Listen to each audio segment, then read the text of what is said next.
በስመ አብ ወወልድ ወመንፈስ ቅዱስ አሃዱ አምላክ አሜን። ይትባረክ እግዚአብሔር አምላከ አበዊነ ለዘብጽሐነ እስከ ዛቲ ሰዓት ቅድመ ኩሉ ልዕሊ ኩሉ ናብዛ ሰዓት እዚኣ ዘብጽሐና ናይ አቦታትና ናይ ቅዱሳን አምላኽ ናትና እውን አምላኽ ቅዱስ እግዚአብሔር ስሙ ዝተኸበረን ዝተመስገነን ይኹን። እመ አምላክ ወላዲተ አምላክ ቅድስተ ቅዱሳን ድንግል ማርያም ስለ ፍጹም አዶነታ ስለ ፍጹም ክብርን ምስጋናን ይብጽሐያ። ከምኡ እውን ቅዱሳን አቦታትና ቅዱሳን አዴታትና ብዝተውሃቦም ክብሪ መጠን ኩሉ ምስጋና ይብጽሐዮም። ኣብ ዝተፈላለየ ዓለም ኮይንኩም እዚ መንፈሳዊ ሚድያ እዚ እትከታተሉ ስድራ እግዚአብሔር ኣብ መስቀል ተሰቂሉ ፍጹም ዝኾነ ሰላሙ ብዝሃበና ብኢየሱስ ክርስቶስ ፍጹም ሰላም ከመይ ትጸንሑ ከመይ ትኾኑ ሰላም እግዚአብሔር ምስ ኩላትኩም ይኹን። እንኳዕ ንሊቀ መላእክት ቅዱስ ገብርኤል ወርሓዊ በዓል ከምኡ እውን ብሎማዓንቲ መጋቢት 19 ዝኽበሩ ዓመታዊ ክብረ በዓላት ብሰላም ኣብጽሐኩም ኣብጽሐና። ብኦርቶዶክሳዊት ተዋህዶ ቤተ ክርስቲያን ዕለት 19 ናይ መልአኩ ቅዱስ ገብርኤል ኣብሳሬ ትፍሲት መዘከርታ በዓል ክነኽብር ቤተ ክርስቲያን ትነግረና ከምኡ እውን ተምህረና እያ። ብዚ ዕለት እዚ መልአኩ ቅዱስ ገብርኤል መን እዩ? ናይ መልአኩ ናይ ቅዱስ ገብርኤል ተራዳኢነት በብሉይ ኪዳንና ብሓዱሽ ኪዳን ካብ ቅዱሳት መጻሕፍቲ ክንምልከት ኢና። ናይ መልአኩ ቅዱስ ገብርኤል ናይ ራማ ልዑል ናይ ብስራት ዜና ንኹልና ንከስምዐና ናቱ ክብሪ ድማ እንታይ ምዃኑ ኣምላኽና ቅዱስ እግዚአብሔር ብዝገለጸልና ጥበብን ምስጢር ክንመሃሃር ኢና። ናቱ ቅዱስ ፍቓድ ይኹነልና። ቅዱስ ገብርኤል ካብቶም 7 ሊቃነ መላእክት ሓደ እዩ። ናይ ስሙ ትርጉም ድማ እግዚእ ወገብር ማለት እዩ። አምላክ ሰው ኮይኑ ሰብ ድማ አምላክ ኮይኑ ማለት እዩ። ናይ ቅዱስ ገብርኤል ናይ ሽሙ ትርጉም ቅዱሳን መላእክቲ ዝተሸከምዎ ሽም ናይ እግዚአብሔር ሹም እዩ። ገብርኤል ማለት ድማ ብኻሊእ ትርጉም እግዚአብሔር ሓያል እዩ ማለት ምዃኑ ነቤተ ክርስቲያን መጻሕፍቲ ይነግሩና እየረድኡና እዮም። ኣብ መልክዓ ቅዱስ ገብርኤል ክናንብብ እንተለና ድማ ሰላም ለዝክረ ስምከ ክንብል እንተለና ኦ ገብርኤል ተመርሚሩ ንዘይብጻሕ ሽብ ኣጸዋውዓኻ ሰላም እብል ኣለኹ። ነገር ግን አምላክ ሰው ኮይኑ ሰብ አምላክ ኮይኑ ማለት ይመስል ኢሉ መልክዓ ቅዱስ ገብርኤል ይነግረና እዩ። እዚ መልአክ እዚ እዩ ናብ ዘካርያስ ካህን ተላኢኹ ኣናብ ቅድሚ እግዚአብሔር ጠጠው ዝብል ዝቐውም ገብርኤል እየ ኢሉ ዝተናገሩ።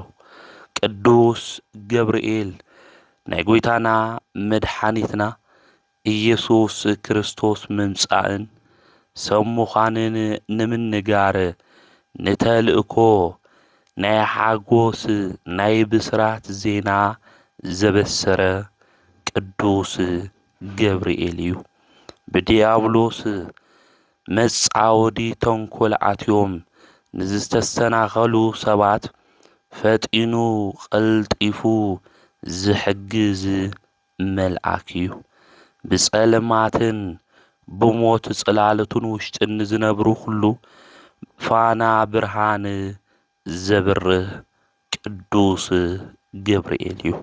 ሰብአ ሰገል ጐይታ ምውላዱ ሰሚዖም ናፍታ ዝተወለደላ ቦታ ክመጹ እንተለዉ ብኾኾው ኾይኑ ዝመርሖም መልአክ ቅዱስ ገብርኤል እዩ።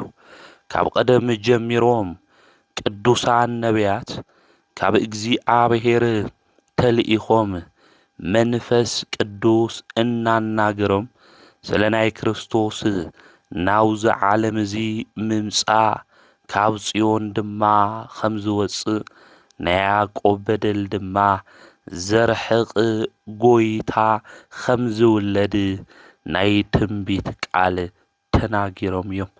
በብዘመኖም በብወገኖም ነቢያት ዝተናገርዎ ናይ ትንቢት ቃሎም ዘፈጸመ ናይ ብስራት ቃል ዝተናገረ መልአክ ቅዱስ ገብርኤል እዩ። መልአኩ ቅዱስ ገብርኤል ናይ ጸልማት ገዛኢ ሰይጣን ብዝተፈላለየ መንገዲ ናይ ኽፍኣት መርዙ ኣብ ደቂ ሰባት ልቦና ገይሩ ናይ ሓዘን ስምዒት ንክህልወና ዝገብር ዘጥፍኦ ናይ እግዚኣብሔር መልአክ ቅዱስ ገብርኤል እዩ። ብዚ ዘመን እዙይ እናሓዝነሉ እንጭነቐሉ ብዙሓት ነገራት ኣብ ልብና ዝመላለሱ ሰይጣን ድማ ዝቕምጦም ተስፋ ዝቑርፁ ዝመስሉ ነገራት እኒአው እዮም። ተስፋ ብምቑራጽ መንገዲ ልከይንጓዓዝ ናይ ጽድቂ መንገዲ ሒዝና ንክንኸድ ድማ ዝገብር እቲ ሰይጣን ኣብ ልብና ውሽጢ ዝዘርኦ ናይ ኽፍኣት መርዙ ኣውፂኡ ዝድብርየልና ናይ እግዚኣብሔር መልአክ ቅዱስ ገብርኤል እዩ። መልአኩ ቅዱስ ገብርኤል ዂልሻ ንሓጐስን ንብስራትን ዝለኣኽ መልአኽ እዩ። ስለ ናይ ጐይታና መድኃኒትና ኢየሱስ ክርስቶስ ልደት እውን ነንቤትና ንቅድስተ ቅዱሳን ንድንግል ማርያም ዘብሰራ ንሱ እዩ። ኣብ ሳሬ ትስፊት መልአከ ብስራት መጋቤ ሐዲስ ኢልና እንጽውዖ ነዚ እዩ።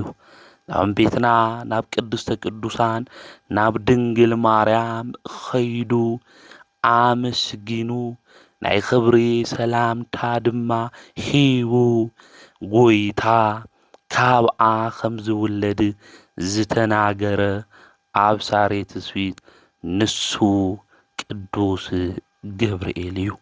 መልአኩ ቅዱስ ገብርኤል ብዝተፈላለየ ዘመናት ኹሉ ነሰባት ናይ ሓጐስ ደስታ ብስራት ዝለኣኽ መልአክ እዩ።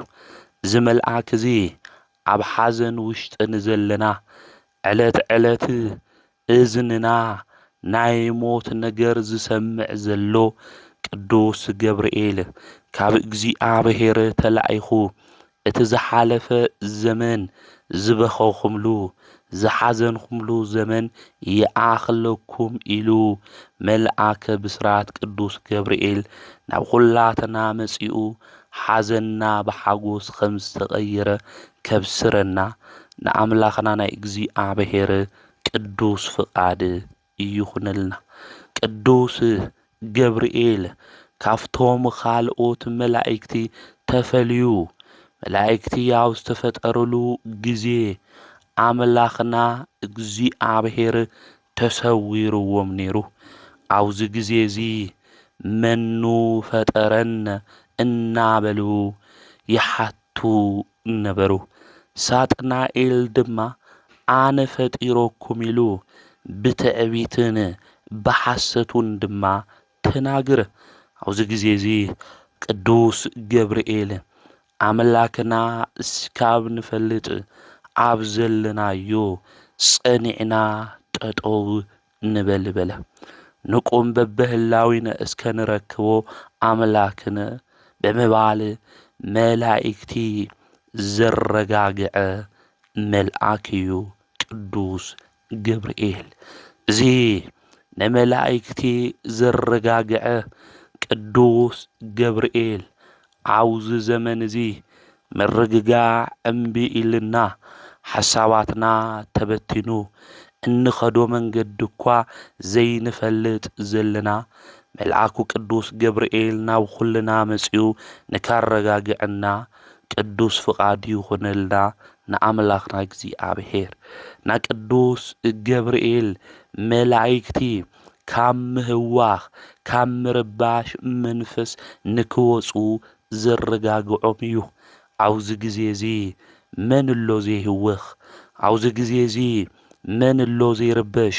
በብዙሕ መንገዲ ኩላትና ንህውኽ ኢና።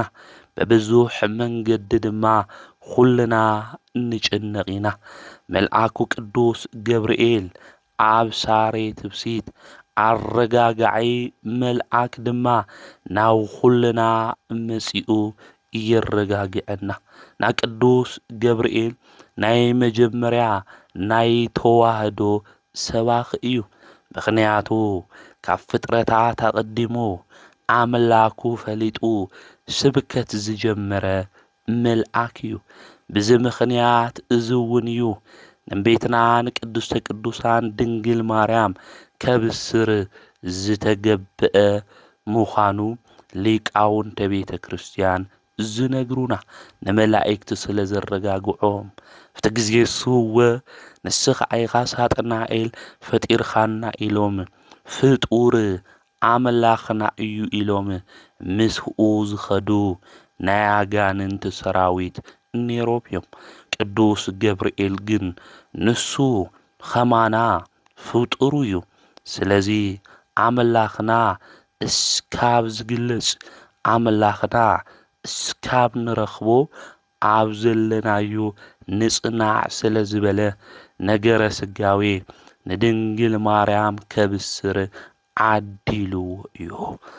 ቅዱስ ገብርኤል መልአክ ነዚኢና ኣብ ጸሎትና ኩሉ ሽሙ እንጽውዖ ኩልሻ ኣብ ንገብሮ ጸሎት ካፍቶም ካልኦት መላእክቲ ብዝተፈለየ ኣብ ጸሎታትና ኩሉ ቅዱስ ገብርኤል እንጽውዖ። አቡነ ዘበሰማያት ክንብል እንተለና በሰላመ ቅዱስ ገብርኤል መልአኪና ንብል። ኣብ ውዳሴ ማርያም ኣብ ይወድስዋ መላእክቲ ኣብ ዝተፈላለየ ናይ ኩልሻዕ ጸሎትና ሽሙ እንጽውዖ መልአክ እዩ ቅዱስ ገብርኤል። መልአኩ ቅዱስ ገብርኤል ቀልጢፉ ሰባት ንምሕጋዝን ንምርዳእን ዝበጽሕ መልአክ እዩ። ሽሙ ክንጽውዖ እንተለና ካብ ጭንቂ ውፀና ክንብሎ እንተለና ብስሙ ድማ መጽውዓ ክንኣቱ እንተለና መጽዋዕና ዝሰምዕ ቀልጢፉ ድማ ዝበጽሕ መልአክ እዩ። እንደሻ ቅዱስ ገብርኤል ሽሙ ጸዊዕና ካብ መከራን ካብ ፈተናን ድሒና ንኹን ወገናተይ። መልአኩ ቅዱስ ገብርኤል ሓግዘኒ ካብዞም ነገራት እዚኦም ክወፅእ ድማ ግበረኒ ክንብል እንተለና ታሪክና ብሂወትና ውሽጢ እንደሻ ቀይርልና ይኾን። እዚ ናይ እግዚኣብሔር መልአክ ቅዱስ ገብርኤል መልአክ ተለይሉ ዝበጽሕ መጽዋዕና ድማ ዝሰምዕ መልአክ እዩ።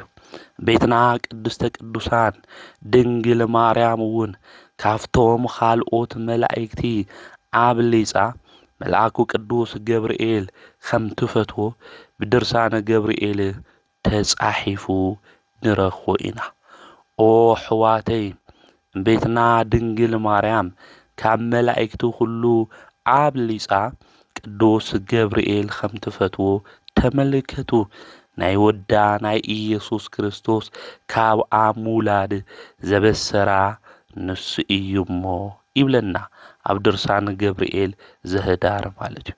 ስለዚ ቅዱስ ገብርኤል እምቤትና ድንግል ማርያም እትፈትዎ ናይ እግዚአብሔር መልአክ እዩ። ቅዱስ ገብርኤል ብርሃናዊ መልአክ እዩ። ቅዱስ ዮሐንስ ወልደ ነጎድጓድ ብራእዩ ክርኢ እንተሎ ድሕረዚ ዓብይ ስልጣን ዘለዎ ካሊእ መልአክ ካብ ሰማይ ክወርድ እንከሎ ተመልከትኩ እዩ ዝብል። ካብ ክብሩ ዝተልዓለ ድማ ምድሪ በረኸት እናበለ ኣብ ራእይ ዮሐንስ ምዕራፍ 18 ቁፅሪ 1 ይነግረና። ስለዚ ካብ ክብሩ ዝተልዓለ ምድሪ ዘብርህ መልአካዊ ብርሃን እዩ ቅዱስ ገብርኤል። ጸልማት መሲሎም ዝራእዩና ዲያብሎስ ድማ ገደለ መሲሉ ብጸልማት መንገዲ ክንኸድ ዝገብረና ዘሎ ነገራት ሁሉ ብርሃናዊ መልአክ ቅዱስ ገብርኤል መጺኡ ንክቕንጥጠልና ንኣምላኽና ናይ እግዚአብሔር ቅዱስ ፍቓድ ይኹነልና። ልበ ኣምላክ ዳዊት እውን ከምዚ እናበለ ይዝምር እዩ። መላእክቱ ናይ ሓዊ ነበልባል ዝገብር እናበለ ይናገር እዩ። ካብቶም ነበልባላዊ መልአክ ዝኾነ ሓደ ድማ ቅዱስ ገብርኤል ሓለቃ መላእክቲ እዩ። ቅዱስ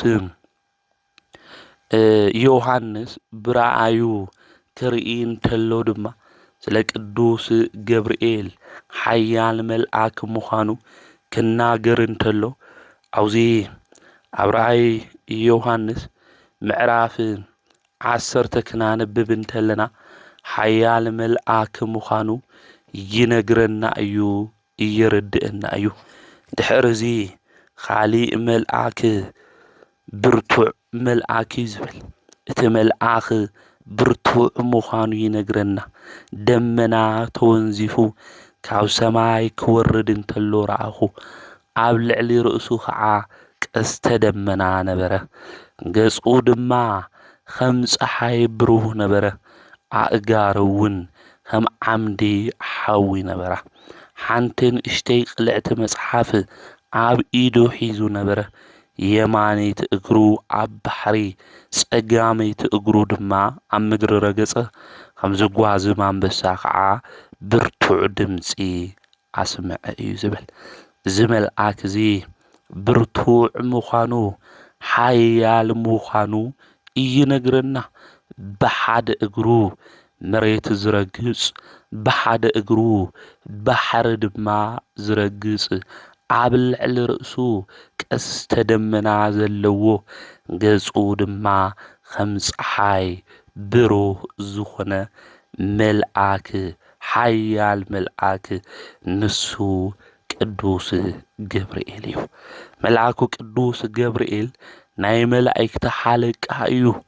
ኣብ ራማ ኣብ ዘለዉ 10 ነገድ ናይ ኣርባብ ሓለቃ እዩ። ነቢዩ ሄኖክ እውን ብሰራዊት ኩሉ ዝተሾመ መልአክ ቅዱስ ገብርኤል ይብለና። ኣብዚ ኣብ መጽሓፈ ሄኖክ ምዕራፍ 10 ቁጽሪ 14። ስለዚ ቅዱስ ገብርኤል ናይ ራማ ልኡል፣ ናይ ራማ መልአክ እናበልና ድማ እንጽውዖ ኢና። ቅዱስ ገብርኤል ፈጣን መልአኽ እዩ። ሊቃውንተ ቤተ ክርስቲያን ከም ዝብልዎ ጌታና መድኃኒትና ኢየሱስ ክርስቶስ ንዓና ንክብዥወና ከድሕነና ኣብ መስቀል ብዕለተ ዓርብ ተሰቒሉ ኣብ ዝነበረሉ ጊዜ ቅዱስ ገብርኤል ኣምላኸይ ቅዱስ እግዚአብሔር ብግፍዒ ዝኹሉ መከራ ከብጽሕሉ እንተለዉ ስቕ ኢለ ክርኢ ኣይኽእል ኢሉ ሰይፉ ወርዊሩ እዩ። ዓለብ እስካብ ዝሓልፍ ናይ ቅዱስ ገብርኤል ናብ መሬት ዝደብረዮ ሰይፉ ድማ ናብ መሬት እናሰርሰረ ከም ዝኸድ ሊቃውንተ ቤተ ክርስቲያን ይነግሩና يردؤنا أيوم لغنا مدحانيتنا يسوع كريستوس نعانا يلو مكراك قبل انتلو ቅዱሳን መላእክቲ እዚ ክምልከቱ ክሪኡ እንተለዉ ተገሪሞም እዮም ምኽንያቱ ንዑኡ ንከምስግንዎ ክልተ ክንፎም ገጾም ይሽፍኑ ብክልተ ክንፎም ድማ ይዝርግሑ ክልተ ክንፎም ድማ እግሮም ሸፊኖም ብፍርሓትን ብምንቅጥቃጥን ኮይኖም ዘምስግንዎ ኣምላኾም ኣብ ደቂ ሰባት ኢዱ ኮይኑ ድማ መከራ ክበጽሖ እንተሎ ክርኢ እንተለዉ መላእክቲ ተገሪሞም እዮም ቅዱስ ገብርኤል ድማ ተቆጢዑ ናይ ቁጥዐ ሰይፉ ድማ ኣውፂኡ ናብ መሬት ደብሩ እዩ ስለዚ ቅዱስ ገብርኤል ፈጣን መልአክ እዩ ኣብ ዓድና እኳ ሚካኤል ከም ዝርኤካ ገብርኤል ከርኤካ ዝበሃል ኣባሃላ እኒአ እዩ መልአኩ ቅዱስ ገብርኤል ፈጢኑ ዝበጽሕ ከምኡ እውን ንዝነገረና ነገር ዝተዓዘዘና ነገር የንቅበሊ እንድሕሪልና ድማ ዝቁጣዕ መልአክ ምዃኑ ቅዱሳት መጻሕፍቲ እውን ይነግሩና እዮም ዘካርያስ እውን መልአኩ ናብኡ ተላኢኹ ኣናብ ቅድሚ እግዚአብሔር ጠጠው ዝብል ወይ ከዓ ዝቀውም ገብርኤል እየ ኢሉ ምስ ነገሮ ናይ ብስራት ነገር ክናገሮ እንተሎ ቃሉ ክቅበል ይኽኣለ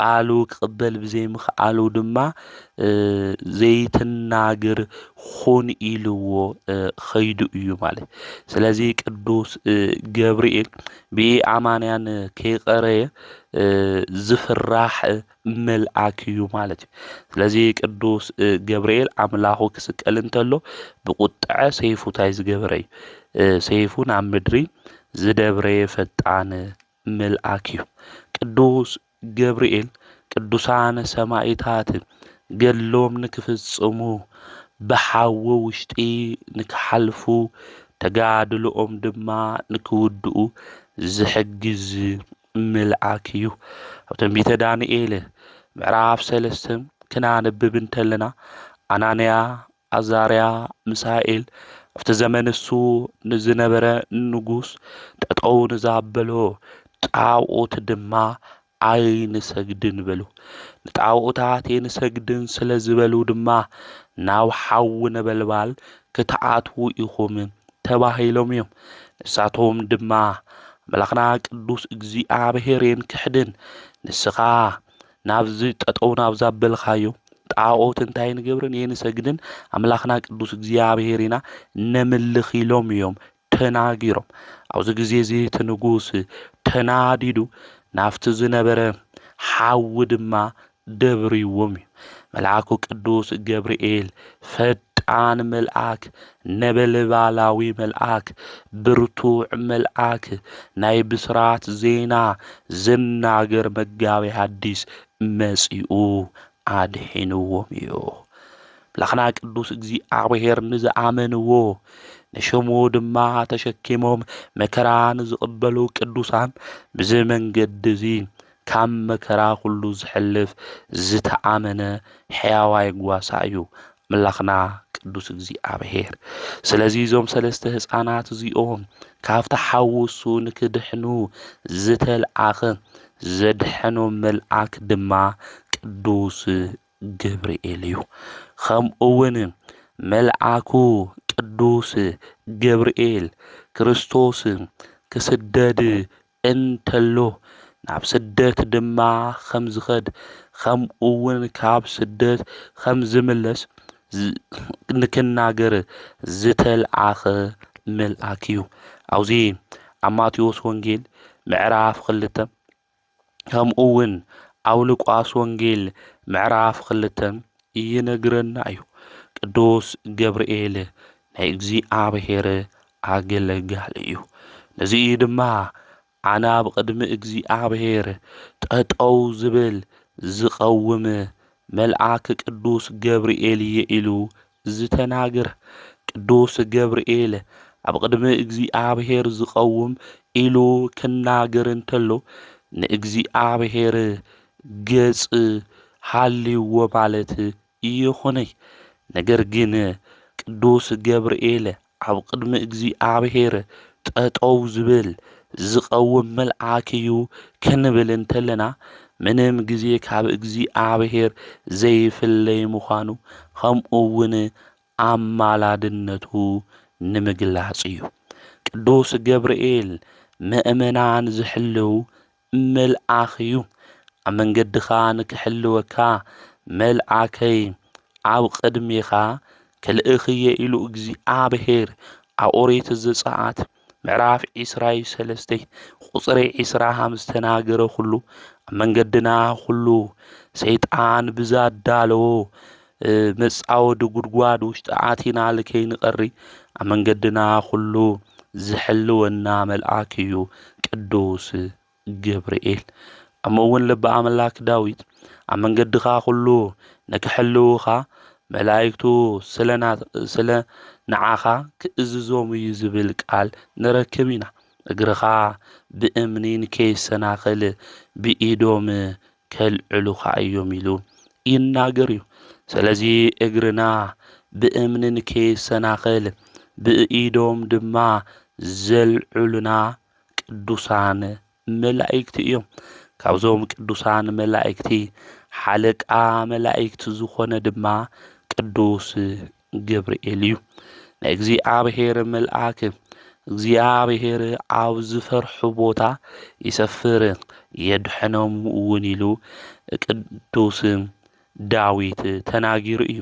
ይተኣየን መልአከ እግዚኣብሔር ኣብ ዶሙ። ስለዚ መልአከ እግዚኣብሔር ኣብ ዝፈርሑ ሰባት ቦታ ሁሉ ይሰፍር፣ ካብ ሁሉ ነገሮም ድማ የናግፎም እናበለ ኣብ መዝሙር 34 ይነግረና እዩ። ብህይወት ዘመንና ሁሉ ንኣምላኽና ንቅዱስ እግዚኣብሔር ንፈርሕ እንድሕር ኮይና ካብ ዝመጽእ መዓት፣ ካብ ዝመጽእ መከራ፣ ካብ ዝመጽእ ፈተና ሁሉ እግዚኣብሔር መልአኩ ቅዱስ ገብርኤል ልኢኹ ካብ ፈተና ሁሉ ከም ዘድሕነና ክንፈልጥና ክንርዳ ይግብአና። ናመልአኩ ቅዱስ ገብርኤል በብዘመናቱ ናይ ሓጎስ ብስራት ዝተናገረ ሰባት ድማ ካብ ፈተና ሁሉ ንክወፁ ካብ እግዚኣብሔር ድማ ዝለኣኽ መልአክ እዩ። እዚ መልአክ እዚ ብህይወት ዘመንና ብዙሕ ነገር ገይሩልና እዩ። ቅዱስ ገብርኤል ሽሙ ፀዊዕና ኣይሓፈርናን። ንእግዚኣብሔር መልአክ ቀልጢፍካ ርድአኒ ክንብል እንተለና ናይቲ መልአክ እሱ ሽም ክንፅውዕ እንተለና ቀልጢፉ ካብ ብዙሕ ነገር ኣድሒንና እዩ። ናይ ቅዱስ ገብርኤል በረከት ተረዳኢነት ምስ ኩላትና ይኹን። ከምኡውን ብሎማዓንቲ መጽሓፈ ስንክሳር ከናንብብ እንተለና ዓመታዊ ክብረ በዓላት ካብ ናኽብረሎም ቅዱሳን ሓደ ቅዱስ አስከናፍር፣ ሰበይቱ ማርታ ከምኡውን ደቁ እዮም። ከምኡውን ቅዱስ አርስጦቡሎስ ሐዋርያ ካብቶም 72 ኣርድእት ናይ ቅዱስ ጳውሎስ ደቀ መዝሙር እዩ። ከምኡውን 7 ቅዱሳን ሰማዕታት ካብ ዝተፈላለየ ቦታ ተሰብሲቦም በክርስቶስ ስም ዝሞቱ ዓመታዊ ክብረ በዓሎም ነኽብር ኢና። ናይዞም ቅዱሳን እዚኦም መንፈሳዊ ተጋድልኦም እንታይ ከም ዝመስል ሓደ ብሓደ ክንምልከት ኢና። አርስጦቡሎስ ሐዋርያ እዚ ሐዋርያ እዚ ብሎማዓንቲ መጋቢት 19 ዓሪፉ እዩ። ናይ ቅዱስ ጳውሎስ ደቀ መዝሙር ዝነበረ እዩ። ጎይታና መድኃኒትና ኢየሱስ ክርስቶስ ንሹማ ፀዋውዓ ክብሪ ምስጋና ይብፅሓዮ እሞ ካብ ዝመረጾም 72 ኣርድእት ሓደ እዩ። እዚ ቅዱስ እዚ ቅድሚ መከራ እውን ንክሰብኹ ካብዚ ለኣኾም ኣርድእት ዝተቖጸረ እዩ። ብ50 መዓልቲ ጐይታና መድኃኒትና ኢየሱስ ክርስቶስ ምስ ተንስአ ብ50 መዓልቲ መንፈስ ቅዱስ ብበዓለ ጰራቅሊጦስ ኣብ ልዕሊ ሐዋርያት ክወርድ እንተሎ ጸጋን ሓይልን ድማ ክህቦም እንተሎ ሕይወት ዝርከቦ ወንጌል ትምህርቲ ንከምህሩ ዘጽናዕንዕ መንፈስ ክወርደሎም እንተሎ ካብቶም 120 ቤተሰብ ኢልና እንጽውዖም ሓደ እዩ። እዚ ሐዋርያ እዚ እግዚአብሔር መንፈስ ቅዱስ ኣብ ልዕሊኡ ወሪድሉ ናይ እግዚአብሔር ቃል ድማ ዘምሃረ ሐዋርያ ቅዱሳን ሐዋርያት እውን ዝተኸተለ ዘገልገለ ቅዱስ እዩ። ብዙሓት እውን ናብ ድሕነት መንገዲ መሊሱ ናይ ክብሪ በዓል ዋና ናብ ዝኾነ ናብ ጐይታና መድኃኒትና ኢየሱስ ክርስቶስ ሃይማኖት እትይዎም እዩ። ናይ ክርስትና ጥምቀት ኣጥሚቕዎም እዩ። ናይ ኣምላኽ ሕግን ትእዛዝን ድማ ንክሕልው ነፍሳት ድማ ንክድሕኑ ካብ ዝገበሩ ቅዱሳን ኣቦታትና ኣርድእቲ ኢልና ንጽውዖም ሓደ እዩ። እዚ ቅዱስ እዚ ብፍላይ ድማ ኣውራ ጣብያስ ኣብ ትበሃል ዓዲ ኤጲስቆጶስ ኮይኑ ተሸይሙ እዩ። ናብኣ እውን ኸይዱ ወንጌል ሰቢኹ ብዙሓት ድማ ናብ ዝቐንዐ ሃይማኖት ንክመጹ እግዚአብሔር ናብ ምፍላጥ ድማ ንክምለሱ ገይሩ እዩ። ብዙሕ ድንቂ ተኣምራት ብምግባር ብዙሓት ድማ ጽናዕኒዑ። ነገር ግን ኣይሁድ ከምኡውን ዮኖናውያን ብዙሕ መከራ ኣብፂሖምሉ እዮም። ብዙሕ ግዜ ናብ ፍርዲ ኣደባባይ ወሲዶሞ ብእምኒ እውን ቐጥቂጦሞ ካብ መከርኡ ኩሉ ድማ እግዚአብሔር ሓልዩ የድሕኖ ነበረ። ጽቡቕ ተጋድልኡ ምስ ፈጸመ ብሰላም ብፍቕሪ ብለማዓንቲ መጋቢት 19 በዓለ ዕረፍቱ እዩ።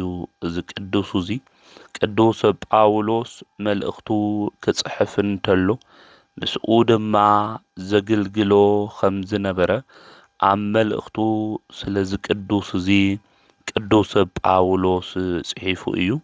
መጽሓፍ ቅዱስ እውን ክናንብብ እንተለና ስለዚ ቅዱስ እዚ ሐዋርያዊ ቅዱስ ጳውሎስ ናብ ቆላሲስ መልእኽቱ ምዕራፍ 4 ናብ ፊልሞና መልእኽቱ ድማ ምዕራፍ 1 ቁጽሪ 24 ሽሙ ጠቒስዎ ንረክብ ኢና። ኣርስጠሮኮስ ኢሉ እዩ ዝጽውዖ። ዴማስ ሉቃስ ሰላምታ ያቕርብልኩም ኣለዉ ኢሉ ቅዱስ ጳውሎስ ተናጊሩ እዩ። ከምኡውን ምስኡ ተዓሲሩ ከም ዝነበረ ቅዱስ ጳውሎስ ኣብ ቆላስይስ መልእኽቱ ምዕራፍ 4 ቁጽሪ 10 እውን ስለዚ ቅዱስ እዚ ተናጊሩ እዩ ማለት እዩ። ስለዚ እዚ ቅዱስ እዚ ዝተለኣኾ ኣገልግሎት ሐዋርያዊ ኣገልግሎት ብፍጹም ቅድስና ኮይኑ ዘገልገለ መንፈስ ቅዱስ ድማ ኣብ ጽርሐ ጽዮን ሐዋርያት ክወርደሎም እንተሎ መንፈስ ቅዱስ ዝተቐበለ ቅዱስ እዩ። ቅዱስ ጳውሎስ እውን ዘውስተ መልእክቱ ዘሮሜ ጳውሎስ ዘከሮ ኢሉ እውን አርኬ ነግረና እዩ ማለት እዩ። ስለዚ ቅዱስ ጳውሎስ እውን ኣብ መልእኽቱ ስለናቱ እንታይ ገይሩ እዩ ተናጊሩ እዩ ማለት እዩ። ስለዚ እዚ ቅዱስ እዚ ብፍጹም ኣገልግሎት ኣገልጊሉ ብዙሓት ነፍሳት ድማ ዘድሐነ ካብቶም 72 ኣርድእት ኢልና ንጽውዖም ናይ ጐይታ ቤተሰብ ሓደ ዝኾነ ቅዱስ እዩ።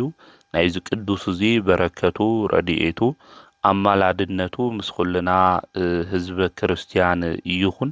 ከምኡ እውን እቶም 7 ቅዱሳን ሰማዕታት እንብሎም ለማዓንቲ መዘከርታ በዓሎም እዮም። እስክንድሮስ፣ አጋቢዮስ፣ ሜሎኒዮስ፣ ደናስዮስ፣ ሮሜሎስ እና ተላስዮስ ዝበሃሉ እዮም። እዚኦም ካብ ዝተፈላለየ ቦታ መጺኦም ብመንፈሳዊ ፍቕሪ ድማ ጸኒዖም ስለ ሃይማኖቶም ድማ መስኪሮም እዮም። በቲ ከሓዲ ዲዮቅልጥያኖስ ዘመን እውን ስለ ጐይታ መድኃኒት ኢየሱስ ክርስቶስ እምነቶም ገሊጾም ንዑ ድማ ኢና እናምልኾ ኢሎም ተናጊሮም ጽኑዕ ዝኾነ ስቅያት ኣብ ልዕሊኦም በጺሑ በሎመዓንቲ ናይ ሰማዕትነት ኣክሊሎም ተቐቢሎም እዮም እዞም ቅዱሳን እዚኦም ማለት እዩ። ስለዚ እዞም ቅዱሳን እዚኦም መጋቢት 19 ሰማዕትነት ዝተቐበሉሉ ርእሶም ብሰይፊ ድማ ዝተቖረጹሉ ኣምላኽና መድኃኒትና ኢየሱስ ክርስቶስ የንክሕዲሎም ስለናቱ ዝመስከርሉ ዕለት እዩ። ከምኡ እውን ሰማዕትነት ተቐቢሎም እዮም ብሎመዓንቲ ናይዞም ቅዱሳን እዚኦም ጸሎቶም በረከቶም ምስ ኩልና ህዝበ ክርስቲያን ንዘለዓለም ይኹን። ከምኡ እውን ብሎመዓንቲ መጋቢት 19 መጽሓፈ ስንክሳር ክናነብብ እንተለና ቅዱስ አስከናፍር ከምኡ እውን ሰበይቱ ማርታ ደቁ አርቃዲዮስና ዮሐንስ ናይ ዕረፍቶም መዘከርታ እዩ። እዚ አስከናፍር ብዙሕ ገንዘብ ዘለዎ በዓል ጸጋ እዩ። ንእግዚአብሔር ሕጊ ዝጥንቀቕ እዩ። ከምኡ እውን ደቁ መንፈሳዊ ምኽርን ተግሳጽን ብምምሃር ኣዕብይዎም እዩ። ምስ ዓበየ እውን ናይ ጥበብን ናይ ተግሳጽን ትምህርቲ ንክመሃሩ ታይሩት ናብ ትበሃል ዓዲ ሰዲድዎም እዩ። ትምህርቶም ወዲኦም ናብ ዓዶም ድማ ተመሊሶም እዮም። ናብ ዓዶም ተመሊሶም ክመጹ እንተለዉ ወለዶም ድማ ትምኒቶም ትምህርቶም እንድሕር ወዲኦም ሰብ እንድሕር ዓብዩ ክምርዐው ሓዳር ክገብር ውላድ ክርኢ እዩ ወለዲ ዝደሊ። ስለዚ አስከናፍር እውን ደቀይ ምስ መጹ ከምርዐዎም ኢሉ ሓሲቡ እዩ ማለት። ብመርከብ ኮይኖም ድማ ክመጹ እንተለዉ እቲ መርከብ ማዕበል ተላዒሉ ተሰበረ። እግዚአብሔር ድማ ካብቲ ስጥመት ኣድሒንዎም ማለት እዩ ልኽልቲኦም። ካልኦቶም ግን ኣብቲ መርከብ ዘለዉ ሞይቶም እዮም ማለት እዩ። ኣብዚ ግዜ እዚ ነገር እዚ አስከናፍር ምስ ሰምዐ ደቁ ድማ ተመሊሶም ናብ ገዝኦም የመጹ። እግዚአብሔር ካብዚ መከራ እዚ እንድሕር ኣድሒንና ኢሎም ዮሐንስ ናብ ቅዱሳን ገዳም ኸይዱ መንኩሱ እዩ። ስለ ሓዉ አርቃዲዮስም ከም ዝሞተ ጠርጢሩ ብጾምና ብጸሎት ብስግደት እውን ስጉኡ ኣድኺሙ እዩ። አርቃዲዮስ እውን እግዚአብሔር ኣድሒንዎ ነይሩ እዩ። ናብ ዮርዳኖስ ገዳም ኣትዩ ካብ ሓደ ቅዱስ አረጋዊ ሰብ መንኪሱ እናተጋደለ 3 ዓመት ድማ ነበረ። አስከናፍር ግን በቃ ደቀይ ብማዕበል ሰጢሞም ሞይቶም እዮም ኢሉ ምስ ሰበይቱ ማርታ ብጣዕሚ ሓዚኖም ይቕመጡ ነበሩ። ብሓደ ለይቲ ግን ለአስከናፍር ብሕልሙ ወዱ ዮሐንስ ኣብ ልዕሊኡ ካብ ዕንቁ ዝተሰርሐ አክሊል ኣብ ርእሱ ገይሩ መስቀል ሒዙ ረአየ። አርቃዲዮስም ካብ ኮኾብ ኣምሳል ዝኾነ አክሊል ኣብ ርእሱ ተደፊኢሉ ረአየ። ካብ ድቃሱ ክለዓል እንተሎ ንሰበይቱ ዝረአዮ ነገር ኩሉ ነገር ድሕርዚ በየአድባራቱ ብገዳማቱ ናይ ደቁ ወረ ንክምርምር ተላዒሉ ኸደ። ምክንያቱ ዝምልክት ዝሕልም እዚ ምስ ረአየ ማለት እዩ። ናብ ዮርዳኖስ ምስ ኸደ ኣብ መጥምቀ ዮሐንስ ናይ መጥምቀ ዮሐንስ ገዳም ነይሩ። ናብኡ በጽሐ። ደቁ አርቃዲዮስ ንወዱ አርቃዲዮስ ዘመንኮስ አረጋዊ አቦ ረኸበ። ሽግሩ ሁሉ ነገር ንሱ ናይ ክርስቶስ ፈታዊ ኣይትሕዘን፣ ናብ ቤተ መቅደስ ክትምለሱ እንተለኹም ደቅኹም ብሂወት ትረኹ ኢኹም ኢሉ ነገሮ። ብጣዕሚ ድማ ደስ እናበሎም ተመለሱ ማለት። ዮሐንስም ብመስቀል በዓል ክሳለም እዩ መጺኡ።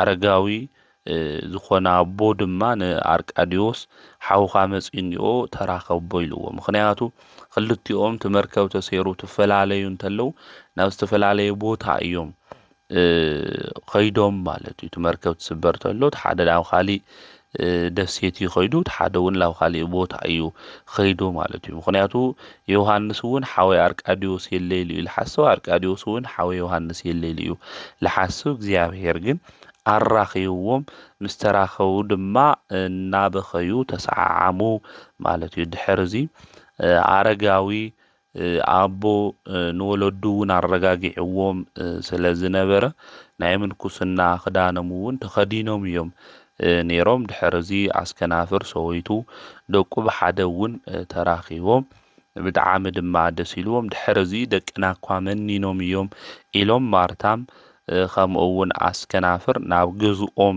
የተመለሱ ዝነበሮም ገንዘብ ሃፍቲ ኩሉ ንድኻታት ሂቦም ንዝተሸገሩ ሰባት ሂቦም ንሳ እውን ናብ ደቂ ኣንስትዮ ገዳም ንሱ እውን ናብ ኣወዳት ገዳም ኣትዎም እዮም።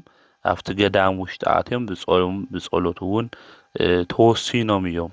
እዞም ቅዱሳን እዚኦም ብሎማዓንቲ በዓለ ዕረፍቶም ምዃኑ ድማ መጽሓፈ ስንክሳር ይነግረና። ንእግዚኣብሔር ኣምላክ ኣገልጊሎም መንፈሳዊ ፍረ እውን ኣፍርዮም ብሕብረት ኮይኖም ብፍቕሪ ድማ ተቐሚጦም ብሎማዓንቲ በዓለ ዕረፍቶም እዩ ማለት እዩ። በረከቶም ምስ ኩልና ንዘለኣለሙ ይኹን። ሎማዓንቲ መጽሓፈ ስንክሳር ዝነግረና ዓመታዊ ክብረ በዓል ናይዞም ቅዱሳን እዚኦም እዮም። ወርሓዊ በዓል ናይ ቅዱሳን ድማ ናብ መልኣኩ ናይ ቅዱስ ገብርኤል ከምኡ እውን ናይ ቅዱስ ኤስድሮስ ሰማዕት ከምኡ እውን ኣቡነ ኣብየ እግዚእ ጻዲቅ ከምኡ እውን ኣቡነ ዮሴፍ ብርሃነ ዓለም እዞም ቅዱሳት እዚኦም ብሎማዓንቲ ወርሓዊ በዓሎም እዮም። ናዞም ኩሎም ቅዱሳን በረከቶም ረድኤቶም ኣማላድነቶም ምስ ኩልና ህዝበ ክርስቲያን ይኹን። ዘምህረና ዝገሰጸና ናይ ኣቦታትና ኣምላክ ቅዱስ እግዚአብሔር ስሙ ዝተኸበረን ዝተመስገነን ይኹን። ወስብሐት ለእግዚአብሔር ወወላዲቱ ድንግል ወለመስቀሉ ክቡር።